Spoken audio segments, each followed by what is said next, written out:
आता जरा मुद्द्याकडे येऊया, कारण त्यांचं असं म्हणणं आहे की तुम्ही विकासावर बोलतच नाही आहोत. त्यांना फार विकासाबद्दल ऐकून घ्यायची इच्छा आहे. मी सकाळी ठाण्यामध्ये आले, मला असं वाटलं की दरवेळेची माझी सवय की ठाण्यामध्ये यायचं म्हणजे भली मोठी कमान बघायची. धर्मवीर आनंद दिघे प्रवेशद्वार बघितलं की ठाणे आलं असं आम्हाला वाटतंय. आम्ही सरळ पुढे निघून गेलो 3 किलोमीटर, मग लक्षात आलं की ठाणे तर निघून गेलं.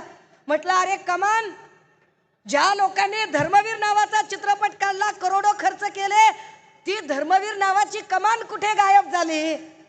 जसा कणा गायब झाला तशी कमानही गायब झाली.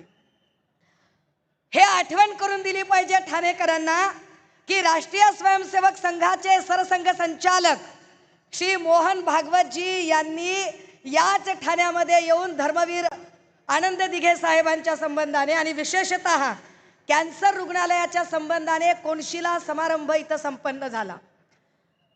संघाचे सरसंघ संचालक आले आणि ते म्हणाले की कॅन्सरचं इथं निदान करणारं रुग्णालय उभं राहणार आहे आणि त्याचा हा कोणशिला होत आहे, पण इतक्या वर्षात त्याची एक वीट सुद्धा लावली गेली नाही.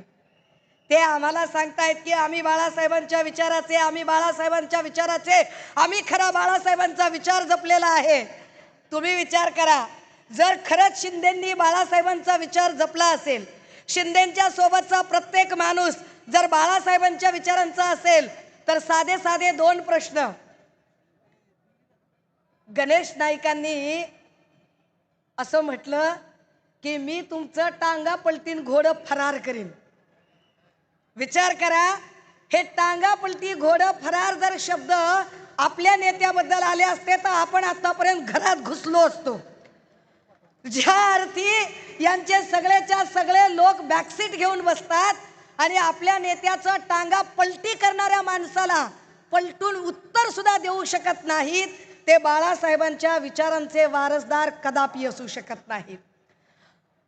मी जरा दुसरं उदाहरण सांगितलं पाहिजे की ते म्हणतायत की नाही नाही आम्ही बाळासाहेबांच्या विचारांचे, तर एकमेव अद्वितीय हिंदू हृदय सम्राट बाळासाहेब ठाकरे असं म्हणतात की कायम मुंबईवर शिवसेनेचा, मुंबई बीएमसीवर शिवसेनेचा भगवा फडकायला हवा. आता किती दुर्दैवी परिस्थिती आहे की भाजपचा महापौर होण्यासाठी अवघी शिंदे सेना कामाला लागलेली आहे. त्यांच्या पक्षाचा महापौर करण्यासाठी नाही, भाजपचा महापौर करण्यासाठी ते सगळे आपली ताकद पणाला लावत आहेत. आणि किती स्वाभिमान गहाण टाकावा की जिथे तिथे जे होर्डिंग लागलेले आहेत, हे जर होर्डिंग नीट बघितले तर भाजपा महायुती इथे तरी त्यांनी बाण लावलाय.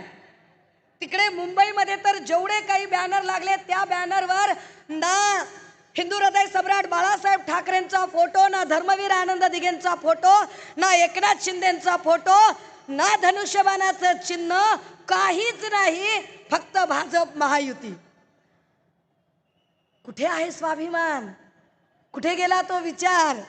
आणि ही सगळी माणसं आपल्याला शहाणपण सांगताहेत. दादा हो, ठाण्यातल्या अनेक समस्या आहेत. या समस्यांवर बैजवार दोनही आमचे नेते बोलतीलच.